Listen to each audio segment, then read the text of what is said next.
साथियों, let's learn ITI channel में आपका स्वागत है। आज हम आपके लिए सेफ्टी चैप्टर से बहुत इंपॉर्टेंट क्वेश्चन कराएंगे जो आपके लिए किसी न किसी परीक्षा में देखने को मिलेंगे या अधिकतर ये प्रश्न पेपर में बहुत बार पूछे गए हैं। तो आइए बिना देर करते हुए पहला क्वेश्चन स्टार्ट करते हैं हम। निम्न में से क्या एक विद्युत कार का कर्तव्य नहीं है? पहला ऑप्शन हमारा विद्युत परिपथों की स्थापना करना, पीसीबी परिपथ का निर्माण करना, मोटर की रिवाइंडिंग करना, उपरोक्त सभी। क्या आंसर होगा इसका? इसका सही आंसर है बी इज राइट आंसर। अगला क्वेश्चन है, निम्न में से कौन सा विद्युत दुर्घटना का कारण नहीं है? तो कौन सा दुर्घटना का कारण नहीं हो सकता है? कार्य में रुचि न होना, सुरक्षित पहनावा, अधिक उत्सुक होना, अनुशासनहीन होना। तो क्या आंसर हो सकता है इसका? इसका answer B is right. B answer जो है हमारा करेक्ट है। निम्न में से कौन सा विद्युत दुर्घटना का कारण नहीं है? तो यानी सुरक्षित पहनावा जो होगा वो इसका कारण नहीं है। विद्युत संपर्क में आए व्यक्ति को छुड़ाने के लिए आप क्या करेंगे? तो मेन स्विच ऑफ कर देना चाहिए, किसी चाकू से तार काट देना चाहिए, पीड़ित को धक्का देकर लाइन से पृथक कर देना चाहिए, या फिर उपरोक्त में से कोई भी एक विधि अपना सकते हैं। क्या करेंगे आप? अगर कोई व्यक्ति है, उसको करंट लगा हुआ है या करंट से है पीड़ित वो, तो उसके लिए आप क्या करेंगे? आप मेन स्विच ऑफ करेंगे या फिर पीड़ित को धक्का देकर लाइन से पृथक कर देना। यानी कि इसका राइट आंसर जो है सी है। आप चेक कीजिए आपके कितने आंसर सही हो रहे हैं। आशा करता हूँ कि आपने सेफ्टी चैप्टर पढ़ लिया होगा, तो उससे अब मैं रिलेटेड क्वेश्चन करा रहा हूँ। तो कोशिश करना कि आपके कितने आंसर सही हो रहे हैं, कितने गलत हो रहे हैं, कमेंट में बताना आप मेरे को। विद्युत में तार के संपर्क में आए व्यक्ति के बचाव के लिए आप क्या प्रथम कदम उठाएंगे? क्या राइट आंसर होगा इसका? तत्काल डॉक्टर को बुलाएंगे। अगर व्यक्ति को करंट लग गया है उसको तार से, तो उसे क्या करेंगे? आप डॉक्टर को बुलाएंगे, उसका हाथ पकड़ कर विद्युत में तार से उसे छोड़ेंगे, उसे विद्युत में तार से पृथक्कृत करेंगे, या अस्पताल ले जाएंगे। क्या आप करेंगे उस टाइम पे?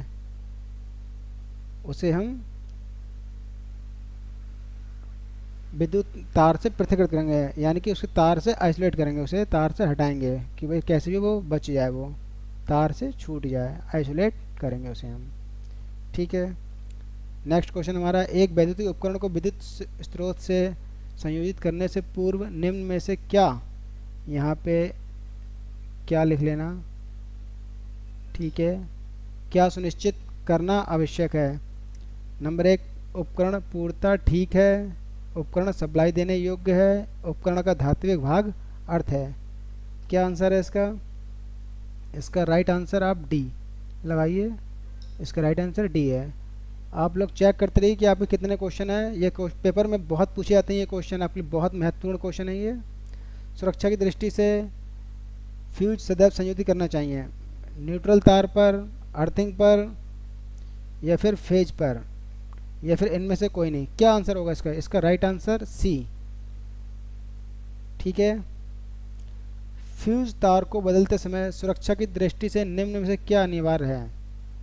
आप क्या समझ रहे हैं इसको कि फ्यूज तार है, फ्यूज तार को बदलते समय सुरक्षा की दृष्टि से निम्न में से क्या अनिवार्य है? तो क्या अनिवार्य होगा? नंबर 1 ऑप्शन है, उपकरण का स्विच ऑफ करना चाहिए, उपकरण की इनपुट सप्लाई बंद करना चाहिए, या मेन स्विच ऑफ करना चाहिए, या मेन स्विच ऑफ ऑन करना है। क्या करेंगे आप? तो यहाँ पर हम राइट आंसर इसका मेन स्विच ऑफ करेंगे। यदि हमें किसी फ्यूज लैम्प अथवा ख़राब पंखे को हटाना है तो इस स्थिति हेतु सबसे उपयुक्त कदम है। इसका राइट आंसर क्या होगा?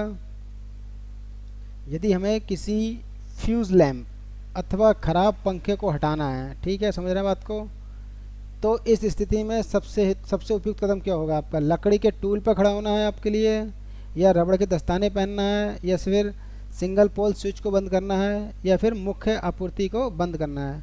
इसका क्या ऑप्शन लगाएंगे आप? मेरे को कमेंट में बताएं। इसका राइट आंसर है डी। आप चेक करते रहना कि आपके कितने क्वेश्चन सही हुए हैं। बहुत इंपॉर्टेंट क्वेश्चन है ये, पेपर की दृष्टि से बहुत पूछे जाते हैं ये। विद्युत कार के जूते के बने चाहिए। जो इलेक्ट्रिशियन व्यक्ति होता है तो वो जूते पहनेगा, तो किस टाइप के जूते पहनेगा? इसमें देखिए अधिकतर हर बच्चा ये वाला आंसर लगाएगा, मगर ये आंसर राइट नहीं है, ठीक है ना। तो क्या पहला ऑप्शन क्या है? रबड़, दूसरा प्लास्टिक, थर्ड ऑप्शन है चमड़े, या फिर ये सभी। अधिकतर हर व्यक्ति ये सभी लगा देता है, मगर ये आंसर हमारा गलत है। राइट आंसर क्या होगा इसका? रबड़ के जूते, ठीक है। ये क्वेश्चन इसीलिए बहुत पूछते हैं पेपर में कि विद्युत कार के जूते जो हैं वो किसके बने होने चाहिए, तो वो प्लास्टिक के बने होते हैं। ये बहुत इंपॉर्टेंट क्वेश्चन है, आप नोट करते रहें और इनको खूब ध्यान से पढ़ें, वीडियो को बार बार देखते रहें। निम्न में से सुरक्षा उपकरण पीपी की श्रेणी में आते हैं, क्या क्या आते हैं पीपी की? अगर हम बात करें, पहले पीपी की फुल फॉर्म पूछते हैं पेपर में, तो आप लोगों को पीपी की फुल फॉर्म मालूम होना चाहिए कि पीपी की फुल फॉर्म क्या होती है। क्या होती है पीपी की फुल फॉर्म? पीपीई की फुल फॉर्म क्या होती है? आप लोग कमेंट्स में बताएं मेरे को। पर्सनल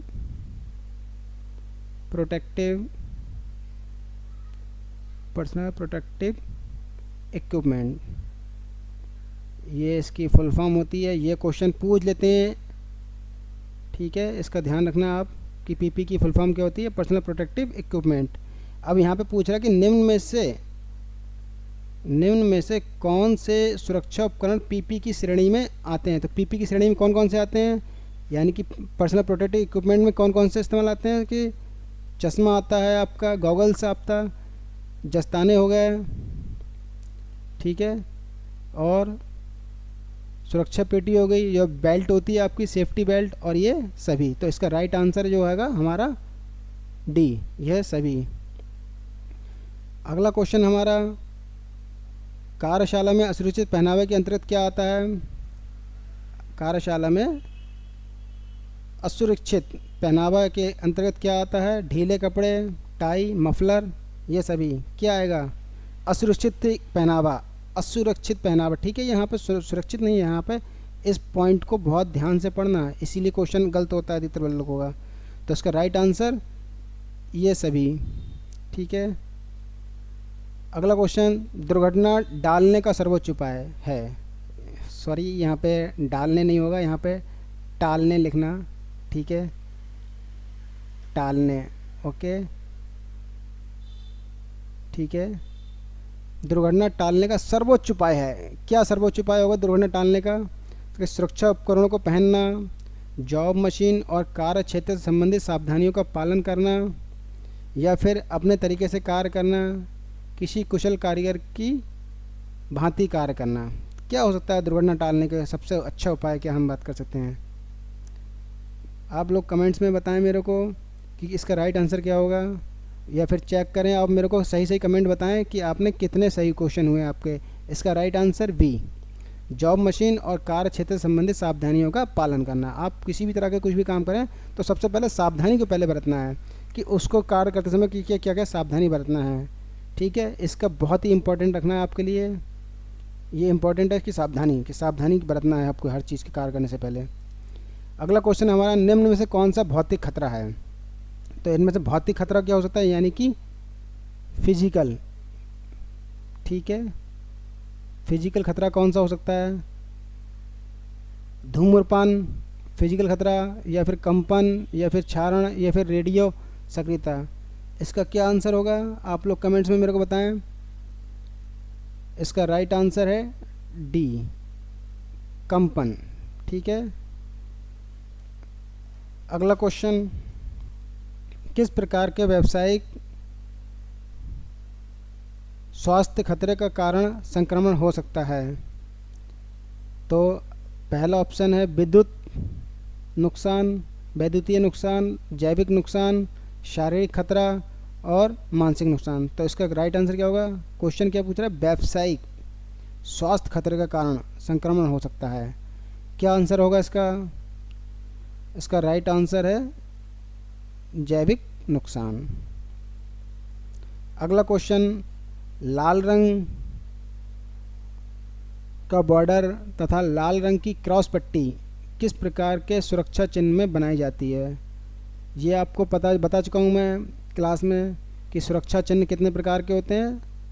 सुरक्षा चिन्ह कितने प्रकार के होते हैं, आप लोग कमेंट में बताएं। सुरक्षा चिन्ह कितने प्रकार के होते हैं, कितने प्रकार के होते हैं? ये क्वेश्चन एक पूछते हैं कि डायरेक्ट क्वेश्चन पूछते हैं कि सुरक्षा चिन्ह कितने प्रकार के होते हैं। तो यहाँ पे आप 4, इसका राइट आंसर 4, यानी सुरक्षा चिन्ह 4 प्रकार के होते हैं। तो कौन कौन से होते हैं? पहला आपका आ गया अनिवार्य चिन्ह,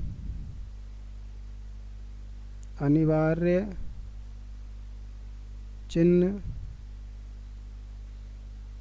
ठीक है। दूसरा आपका निषेधात्मक चिन्ह, निषेधात्मक चिन्ह। अगला आपका सूचनात्मक चिन्ह, सूचनात्मक चिन्ह, सूचनात्मक चिन्ह।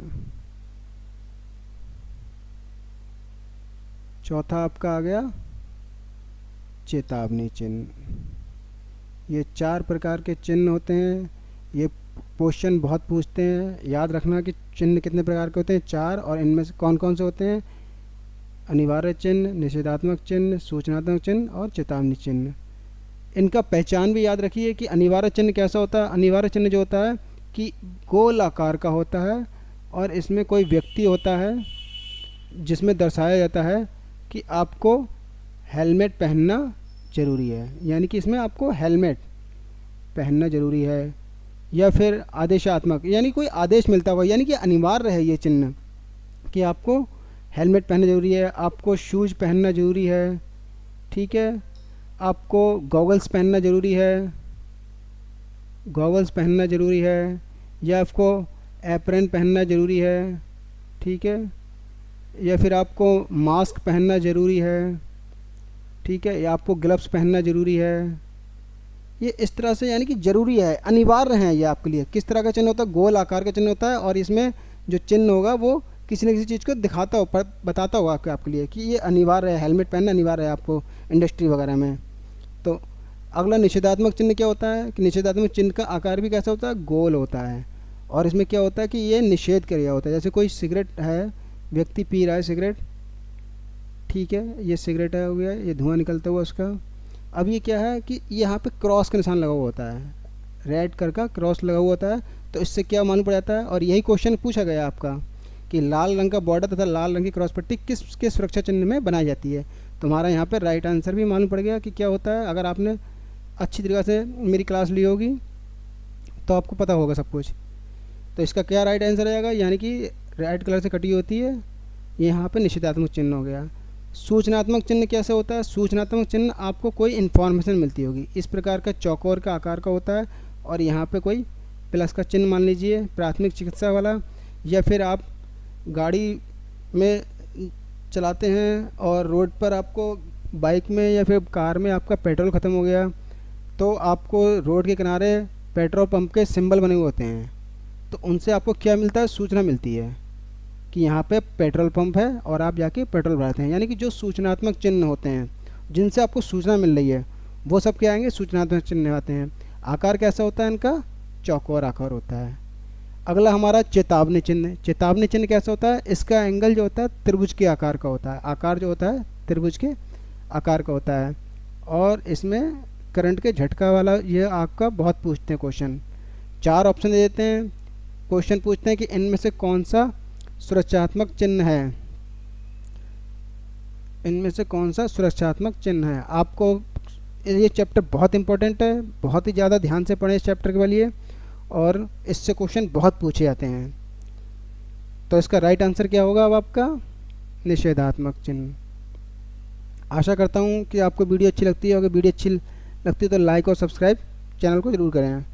अगर आप वीडियो में पहली बार आए हैं तो चैनल को सब्सक्राइब कर लें, जिससे आने वाली वीडियो की नोटिफिकेशन आपको मिलती रहे। अगला क्वेश्चन हमारा सूचनात्मक सुरक्षा चिन्ह का धरातल किस आकार का होता है? यानी कि सूचनात्मक, अभी हमने बताया था सूचनात्मक चिन्ह कैसा होता है, यानी कि ये चौकोर में होता है। ठीक है, सुरक्षात्मक चिन्ह। अब वो क्या पूछ रहा है? सूचनात्मक चिन्ह का धरातल किस आकार का होता है? त्रिभुजाकार तो होता नहीं है, अभी हमने पढ़ा था त्रिभुजाकार किसका होता है, वृत्ताकार किसका होता है, पिरामिड आकार किसका होता है, वर्गाकार किसका होता है। तो यहाँ पे राइट आंसर जो आएगा आपका वर्ग के आकार का, ये वाला वर्गाकार। ठीक है, इसका राइट आंसर डी, वर्गाकार। अगला क्वेश्चन हमारा, चित्र में किस प्रकार का सुरक्षा चिन्ह दर्शाया गया है? इसको आप खूब अच्छी तरह समझ चुके होंगे कि ये क्या क्वेश्चन पूछा गया है। अभी हमने सब कुछ बताया था आपके लिए कि चिन्ह कितने प्रकार के होते हैं, 4 प्रकार के होते हैं, जिनमें से कौन से चिन्ह की क्या पहचान होती है, ये सब हमने बताया था भी आपके लिए, आपको, है ना। तो आप बताएं इसका क्या राइट आंसर होगा, इसका क्या राइट आंसर होगा, बताएं आप कमेंट में, या फिर आपने चेक करें कि आपने कितने क्वेश्चन सही लगाए हैं। तो इसका क्या राइट आंसर होगा? निषेधात्मक चिन्ह। ये कौन सा चिन्ह है? निषेधात्मक चिन्ह है ना। अगला क्वेश्चन हमारा, निम्नलिखित में से सूचनात्मक सुरक्षा चिन्ह का कौन सा है? फिर देखिए कतई बिल्कुल एकदम इजी क्वेश्चन आ रहे हैं और ये इस तरह से क्वेश्चन पेपर में पूछते हैं। तो इसका राइट आंसर क्या आएगा? इसका राइट आंसर वी। आप चेक करते रहें कि आपके कितने क्वेश्चन सही हुए हैं, मेरे को कमेंट में बताएं, मैं चेक करूंगा कि आपने कितने क्वेश्चन आपके सही हुए हैं। अगला क्वेश्चन, चेतावनी चिन्ह चित्र में आदर्श दर्शाए गए हैं, कौन सा प्रतीक चिन्ह प्रतीक खतरे की आशंका दर्शित करता है? यहाँ पे दर्शाए गए हैं, लिख लेना, थोड़ा टाइपिंग मिस्टेक है। ठीक है, दर्शाए गए हैं, तो क्या आंसर होगा इसका? ये आप चिन्ह को पहचान रहे हैं कि प्रतीक खतरे की बात कर रहा है। ये प्रतीक खतरा कौन सा होता है आपका, बताएं आप। आपने चिन्ह देखे होंगे, मैंने बताए थे बुक्स में कि ये वाला सिंबल किसका दर्शाता है, ये किसको दर्शाता है, ये किसको दर्शाता है, ये सब आपको पढ़ाए थे। अगर आपको याद नहीं है तो कोई बात नहीं, मगर तब भी आप ध्यान करें, इस चैप्टर को बहुत ही ज़्यादा पढ़ाई से करें, इससे बहुत ही ज़्यादा क्वेश्चन पूछते हैं। तो इसका राइट आंसर जो आएगा ए ऑप्शन हमारा। ठीक है, अगला क्वेश्चन, निम्नलिखित में से सुरक्षा चिन्हों के उदाहरणों में कौन सा अनिवार्य चिन्ह का उदाहरण है? तो सुरक्षात्मक चिन्ह का उदाहरण क्या है कि विद्युत झटके का खतरा? नहीं भाई, विद्युत झटके का खतरा तो हो ही नहीं सकता। अगला क्या हो सकता है हमारा? हेड प्रोटेक्शन पहनना, अनिवार्य चिन्ह की बात कर रहा है ये ध्यान रख लेना, अनिवार्य चिन्ह की बात कर रहा है। तो अनिवार्य चिन्ह में क्या होना चाहिए? हेड प्रोटेक्शन पहनना, हमारा आंसर ये मिल गया यहीं पे। संचारक तत्व से भी कोई मतलब नहीं हमारे लिए, धूम्रपान निषेध से भी, धूम्रपान निषेध क्या चीज़ होता है? निषेध, यानी कि इसमें निषेध होगा, ऐसे कटकड़ा हुआ होगा, है ना। और इसका खतरे से भी कोई मतलब नहीं हमारे लिए। खतरे क्या मतलब होता है कि भाई जो ट्रायंगल में होगा तो हम खतरा वाला मामला, चेतावनी वाला मामला है। तो यहाँ पे इसका आंसर भी कोई नहीं मतलब। तो इसका राइट आंसर जो आएगा बी आएगा हमारा। ठीक है, अगला क्वेश्चन हमारा है, निम्न में से कौन सा सुरक्षा चिन्ह वृत्त में दर्शाया जाता है? अब देखिए यहाँ पे क्वेश्चन जो है वृत्त में दर्शाया जाता है। चेतावनी चिन्ह आपको मालूम है, चेतावनी चिन्ह कैसा होता है? ट्रायंगुलर होता है। ठीक है, अभी आपने सबको समझा है।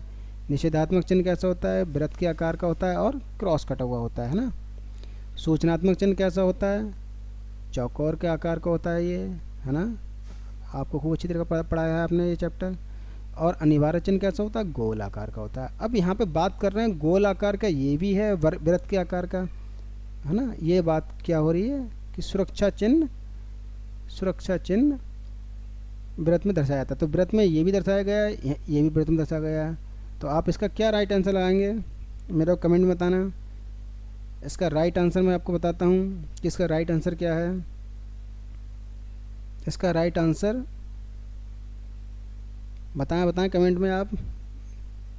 चलिए फ़िलहाल इसका right answer B is correct माना गया। ठीक है, हालांकि दोनों हो सकते हैं, मगर इसका राइट सही आंसर जो है बी माना गया है, निषेधात्मक चिन्ह को।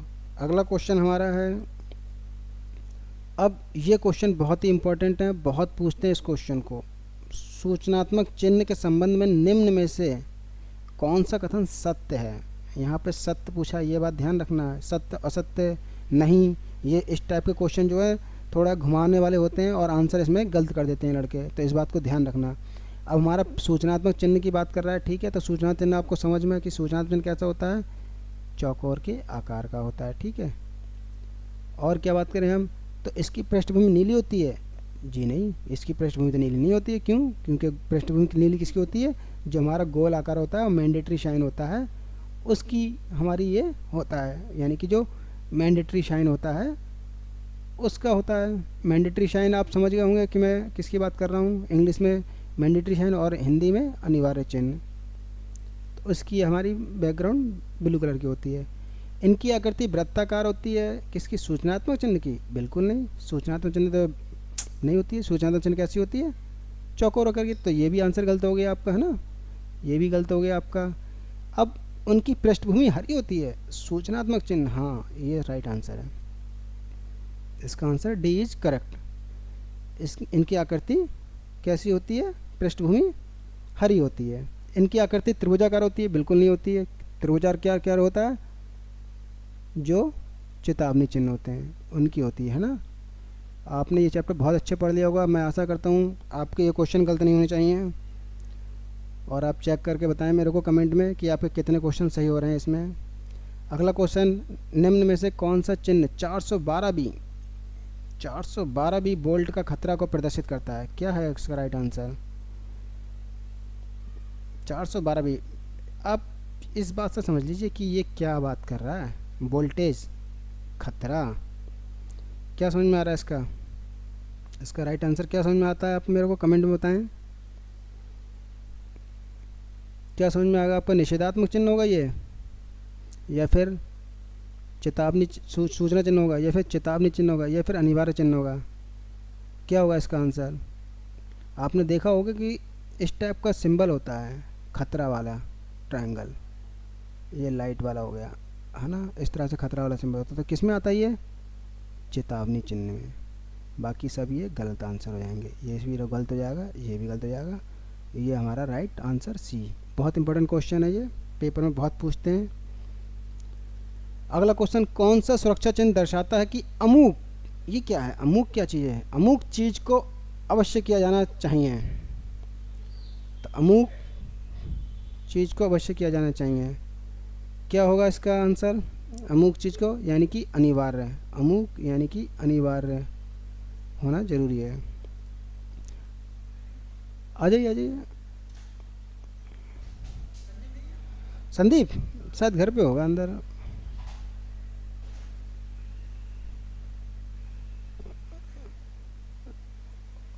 मूल श्रेणी में चेतावनी चिन्ह के पीछे के भाग का रंग होता है, मूल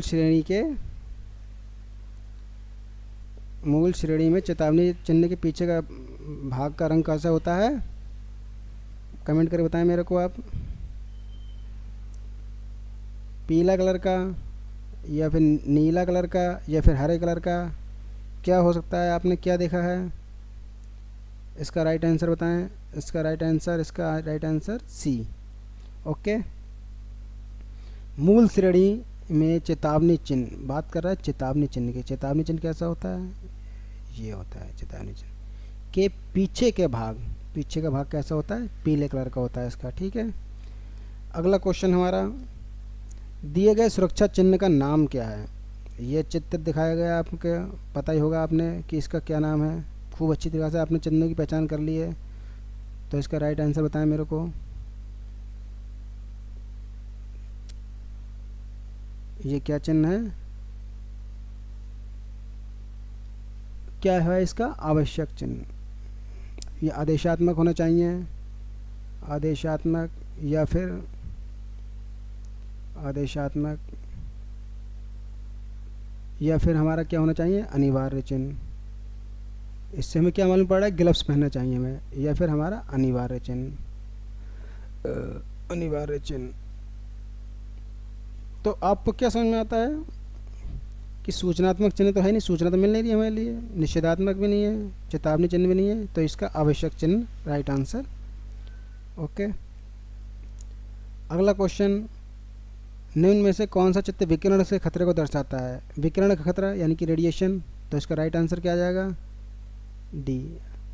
ओके, आपने ये सब चिन्ह देख ही लिए होंगे, बस ये है कि आप रिवीजन कीजिए यहाँ पे और अपना चेक कीजिए कि हमने कितने क्वेश्चन सही करे हैं, कितने क्वेश्चन गलत करे हैं। अगला क्वेश्चन, निम्न आकृति में किस प्रकार का चिन्ह, सुरक्षा चिन्ह यहाँ दर्शाया गया है? निम्न आकृति में, ये आकृति है, किस प्रकार का चिन्ह दर्शाया गया है? निषेधात्मक चिन्ह, अनिवार्य चिन्ह, चेतावनी चिन्ह, और आप समझ जाइए कि चिन्ह की आकृति कैसी है, त्रिभुजाकार है। तो त्रिभुजाकार है तो यानी कि चेतावनी चिन्ह। अगला क्वेश्चन हमारा, निम्न में से कौन सा महत्वपूर्ण तत्व है जिनकी उपस्थिति से आग लगने की क्रिया जारी रहती है? तो क्या है, मतलब आग लगी रहेगी, अगर इन तीनों में से किसी एक को हटा दें तब आग बुझने के चांसेस रहेंगे, और अगर नहीं रहें तो हमारा चांसेस क्या रहेंगे? कम हो जाएंगे। अगर आग इनमें एक किसी चीज़ को हटा दिया तो आग हमारी बुझ जाएगी। तो इसका राइट आंसर जो होगा डी। आपने इसका ये क्वेश्चन भी बहुत पूछते हैं, ट्रायंगुलर पूछते हैं, तो क्या आ जाएगा इसका? हीट आ जाता है, हीट, O2 और फ्यूल। हिंदी में बात करें तो ऊष्मा, ऊष्मा, ऑक्सीजन। ये ट्रायंगल याद कर लेना, ये ट्रायंगल भी बहुत पूछते हैं पेपर में, और ईंधन। ठीक है, तो इसमें सभी आंसर आ जाएंगे, ऊष्मा भी आ जाएगा, ईंधन भी आ जाएगा, ऑक्सीजन। तो इसका राइट आंसर ये सभी। ओके, अगला क्वेश्चन, विद्युत तारों में लगी आग को बुझाने के लिए प्रयोग किया जाने वाला अग्निशामक यंत्र है। तो विद्युत तारों में कौन सा प्रयोग किया जाता है? कमेंट करके बताएं मेरे को। आप समझ गए होंगे कि विद्युत तारों में कौन सा इस्तेमाल करेंगे। पानी तो बिल्कुल नहीं कर सकते हैं क्या? पानी बिल्कुल नहीं कर सकते ना, तो पानी बिल्कुल नहीं कर सकते हम। तो इसका राइट आंसर क्या होगा? आपने बता खूब अच्छी तरह याद रखा होगा, carbon tetra chloride, CTC। CTC की फुल फॉर्म होती है ये, कार्बन टेट्रा क्लोराइड। ठीक है, ये याद रखना, कभी कभी फुल फॉर्म भी पूछ लेते हैं इसकी। नेक्स्ट क्वेश्चन, आग कितने प्रकार की होती है? कहते हैं बिल्कुल इजी क्वेश्चन है, खूब अच्छी तरह पता होगा आपको। आग कितने प्रकार की होती है? 4 प्रकार की। कौन कौन सी? A, B, C और D। खूब पता होगा आपको। A वाली कौन सी क्लास की होती है, B वाली कौन सी होती है, C वाली कौन सी होती है, D वाली कौन सी है? A प्रकार की आग जो होती है वो कौन सी होती है? कमेंट करके बताएं मेरे को, मैं सब कमेंट चेक करूँगा आपके। A वाली जो होती है आपकी, और B वाली, C वाली, D वाली। कैसे याद कराया था मैंने आपके लिए A वाली को? जो लकड़ी, कोयला, कपड़ा आदि में लगती है आग। ठीक है, तो ठीक है। बी वाली जो होती है हमारी, तेल द्वारा आग। अब तेल कौन सा हो गया तुम्हारा? डीजल हो गया, पेट्रोल हो गया, है ना, इनमें जो आग लगती है, या फिर केरोसिन, यानी जो तेल द्वारा आग लगी होती है, उसको कौन सी क्लास में रखते हैं? बी क्लास में। सी क्लास में कौन सा आ गया आपका? जो गैस वाली होती है, गैस। तो गैसीय वाली आग कौन सी होती है? जैसे कि तुम्हारा LPG हो गया, CNG हो गया। यहाँ पे LPG की फुल फॉर्म कमेंट करके बताएं मेरे को। LPG की फुल फॉर्म क्या होती है? लिक्विफाइड पेट्रोलियम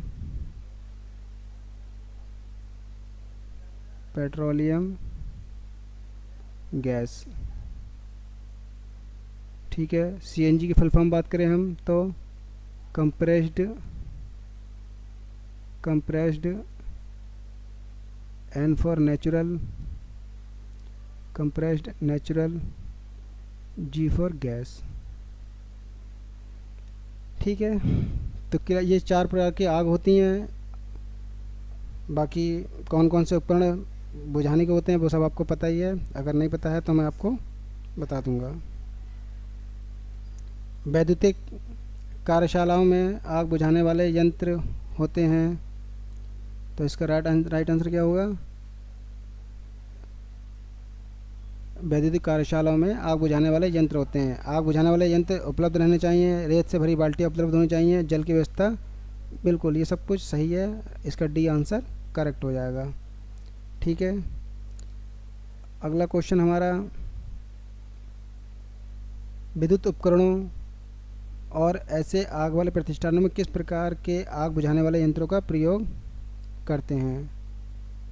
प्रतिष्ठानों में किस प्रकार के आग बुझाने वाले यंत्रों का प्रयोग करते हैं? तो इसका राइट आंसर क्या होगा? फोम प्रकार के, हेलोन प्रकार के, गैस कार्टेज प्रकार के, या फिर दाब से भारी भरे जल प्रकार के। किस प्रकार का आप इसमें इस्तेमाल करेंगे? आप मेरे को बताएं कमेंट करके। इसका राइट आंसर क्या होगा? विद्युत उपकरणों जैसे। तो इसका राइट, विद्युत वाला बात कर रहा है तो विद्युत के लिए आप मालूम ही है कि हेलोन वाला इसका राइट आंसर होगा। अगला क्वेश्चन, सीटीसी आग बुझाने वाले यंत्र में कौन सा दाब के साथ भरा होता है? तो CCl4 का मतलब कार्बन टेट्राक्लोराइड, कार्बन डाइऑक्साइड, बिल्कुल नहीं। सीटीसी की बात कर रहा है ना, तो सीटीसी में क्या आएगा? कार्बन टेट्राक्लोराइड भरा होता है। और ये क्या चीज़ है? ब्रोमोक्लोरो डाईफ्लोरोमेथेन, यानी कि CbRClF2, तो ये भी होता है। तो यहाँ पे थर्ड क्वेश्चन, ऑप्शन क्या है अगला ऑप्शन? उपरोक्त ए और सी दोनों, तो यानी कि यहाँ पे option D is correct answer हो जाएगा। ठीक है, अगला क्वेश्चन, पेट्रोल से लगी आग बुझाने के लिए प्रयोग किया जाना चाहिए। पेट्रोल से आग लगी बुझाने के लिए, पेट्रोल वाला बताया था मैंने, ABCD। अभी हम बता रहे थे कि ABCD आग होती है, तो ए वाली कौन सी आग होती है? क्या नाम होता है इसका? Carbonaceous fire, carbonaceous fire.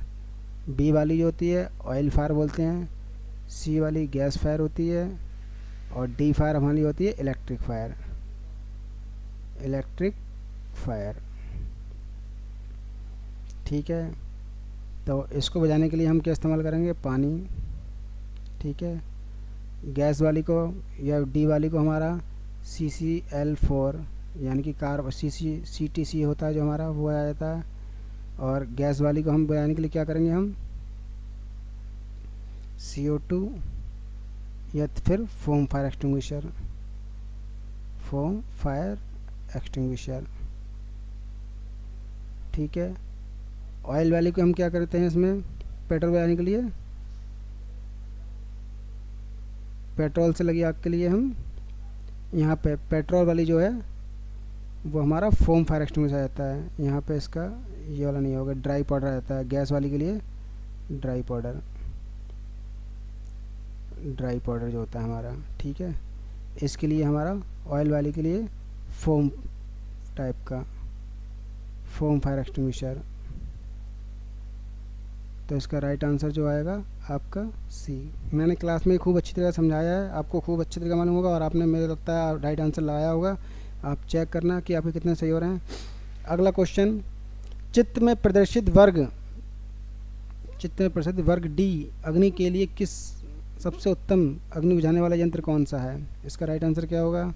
आपको आग दिख रही है और ये क्लास डी की बात कर रहा है, तो क्लास डी की बात कर रहा है, तो क्लास डी में कौन सा आता है? क्लास डी में कौन सी आग आती है? Electric fire. अब इलेक्ट्रिक फायर आता है तो इलेक्ट्रिक फायर के लिए कौन सा इस्तेमाल किया जाता है? इलेक्ट्रिक फायर के लिए कार्बन टेट्राक्लोराइड। ठीक है, अगला क्वेश्चन, किस प्रकार का अग्निशामक यंत्र विद्युत आधारित अग्नि के लिए प्रयोग नहीं करना चाहिए? तो क्या समझ में आ रहा है इसका क्वेश्चन कि किस प्रकार का अग्निशामक यंत्र विद्युत आधारित अग्नि के लिए प्रयोग नहीं करना चाहिए? यानी कि फोम फायर एक्सटिंग्विशर जो हमारा वो बिजली के द्वारा लगी आग को बुझाने के लिए नहीं करना चाहिए। ये क्वेश्चन ही बहुत पूछते हैं, याद रखना।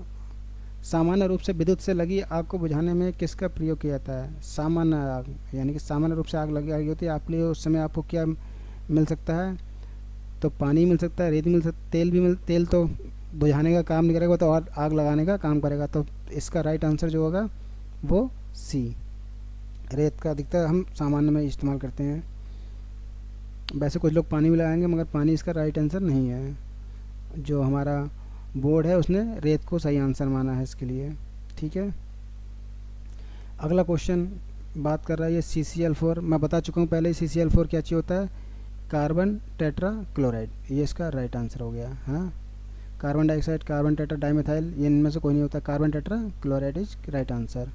अगला क्वेश्चन, सभी प्रकार की आग बुझाने के लिए निम्न में से किस आग बुझाने वाले यंत्र का प्रयोग किया जा सकता है। तो किसी भी प्रकार की आग हो तो उसको बुझाने के लिए हम कौन सा इस्तेमाल करेंगे, हम एक्सटिंग्विशर, CTC, CO2 या फिर शुष्क पाउडर युक्त अग्निशमन यंत्र, या उपरोक्त सभी। उपरोक्त सभी तो कर नहीं सकते हम, है ना। तो इसका राइट आंसर जो है CTC। किसी भी प्रकार की आग लगी हो तो सबसे आप इस्तेमाल कर सकते हैं आप CTC वाला। ये क्वेश्चन बहुत पूछते हैं, ठीक है, इसको आप स्टार लगा लीजिए, बहुत पूछते हैं क्योंकि बच्चा कन्फ्यूज आता है और उपरोक्त सभी लगा देता है। अगला क्वेश्चन, लिक्विफाइड गैसों द्वारा लगी आग को बुझाने के लिए किस श्रेणी का आग बुझाने का वाला संयंत्र था। आपको पता ही होगा कि लिक्विफाइड जो वाली गैस होती है, अभी मैंने समझाया था आपके लिए कि लिक्विड वाली गैस को बुझाने के लिए हम कौन सा इस्तेमाल करते हैं, ड्राई वाला। इसका राइट आंसर ड्राई वाला हो जाएगा।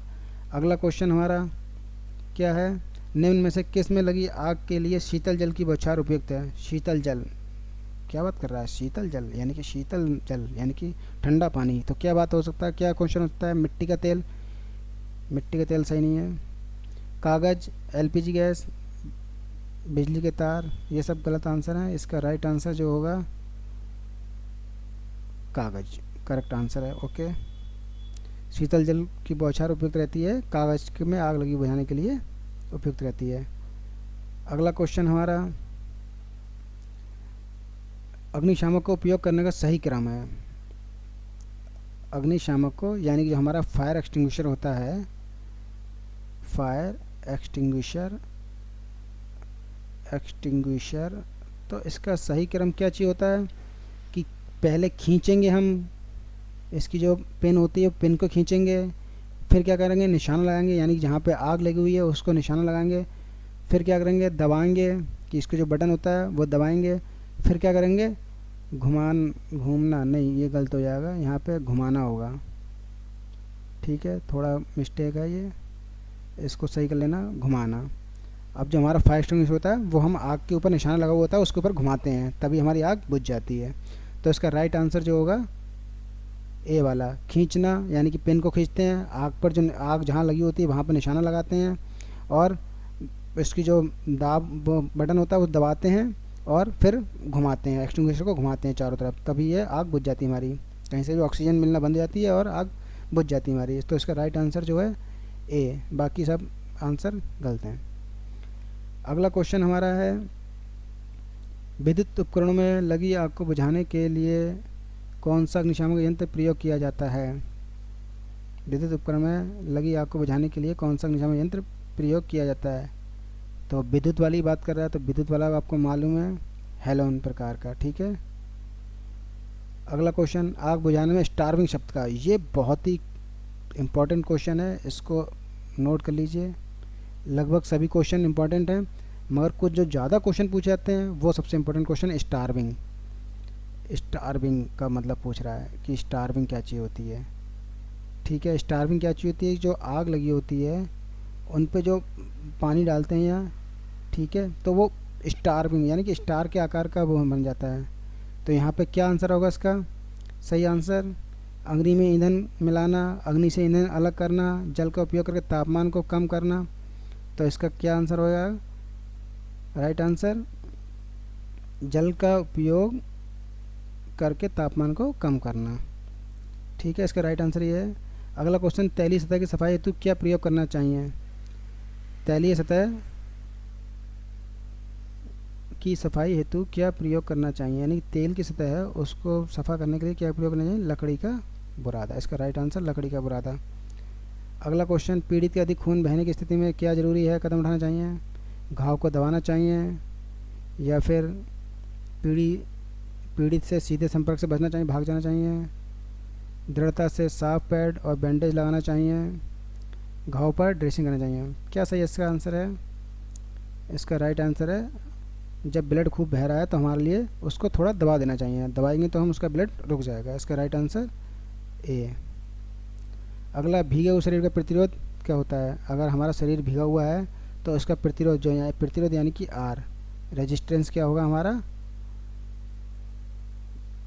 कम होगा या ज़्यादा होगा? तो यहाँ पे रेजिस्टेंस हमारा कम होगा। ठीक है, ये 50 क्वेश्चन मैंने आपको कराए हैं और ये बहुत इंपॉर्टेंट क्वेश्चन है, अधिकतर क्वेश्चन पूछते हैं। अगर आपको वीडियो अच्छी लगी हो तो लाइक एंड सब्सक्राइब करें। चैनल पर पहली बार आए हैं तो चैनल को सब्सक्राइब करें और लाइक करें, जिससे आने वाली वीडियो की नोटिफिकेशन आपको मिलती रहे।